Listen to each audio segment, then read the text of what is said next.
Member for Groom, and I call the honourable member for Indi. Thank you, Deputy Speaker. Tonight I'd like to honour, acknowledge and thank the 38 Indi residents who have taken the trouble and made the time to make submissions to the inquiry into regional development and decentralisation.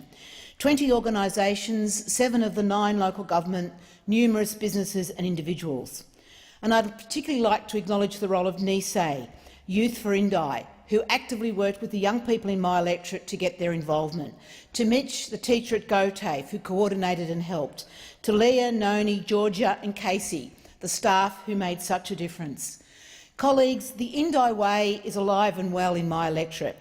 The idea of engaging in politics, of putting a call out and having it answered, of people taking up the responsibility for speaking up, to having their say, democracy in action, knowing that what they say matters and how they engage matters.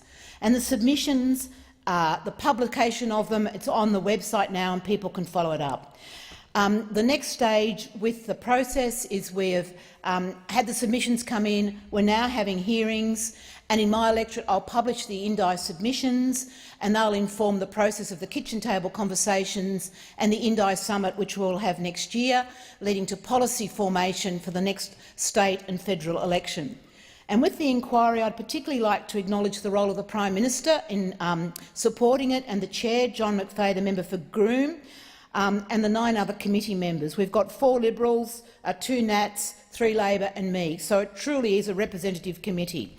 And the committee has such a passion for the future of rural and regional Australia.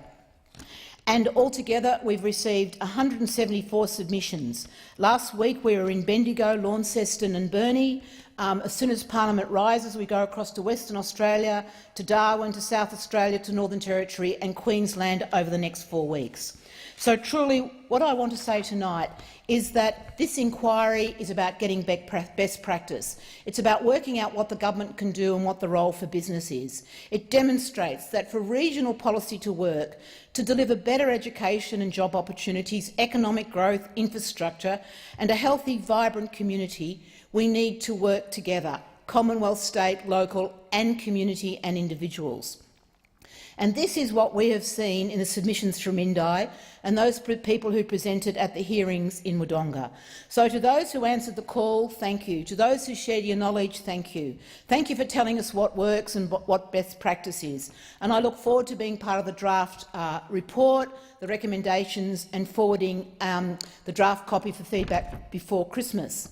But now I'd particularly like to acknowledge to Bronwyn Martin, to Murrumbidgee Shire Council, to Albury and Wodonga City Councils who so proudly have signed a Memorandum of Understanding, Wodonga TAFE, Rural Australians for Refugees, Northern Victorian Refugee Support Network, David Corbyn of the Union Movement, Murray Goulburn Water, Edith Peters, North East Health Wangaratta, Benalla Rural City, Wangaratta Rural City, Alpine Shire, Moira Shire, Tolmi Sustainable Transport Group, and in particular the 5 NISE participants, to Jarvis, more about him in a minute, Jordan, Gracie, Corey, to Sam Radcliffe, to Brown Brothers of Millawa, to the Central Hume Primary Care Partnership, Tomorrow Today Foundation, to Anne Packer, to Voices for Indi, to Parklands, Albury Wodonga, to the Regional Development Australia Committee, Hume, to Indigo Shire Council, to Jordan Wilson, Brian Vile, Andrea Stevenson, Russell Sully, Narelle Martin, Rivers and Ranges Community Leadership Program,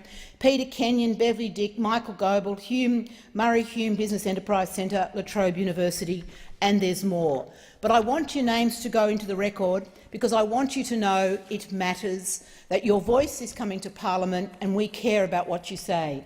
But the last word goes to Travis, because it's for him and the young people of Australia that we're really working. Travis says, I live in Wangaratta region, I'm 17 years old, and I'm going to write about what we need more of in our town. And I'm writing about this because I think there's more that we can do for young people. Our town needs more community swap meets for young people who are into cars. And the reason I'm writing is that I believe that it will have a positive outcome for the youth of Wangaratta. Jarvis, I hear you. I hear you say it will be good for socialising and teaching young people about cars and money, to share and develop skills. It's good for recycling and reusing parts again.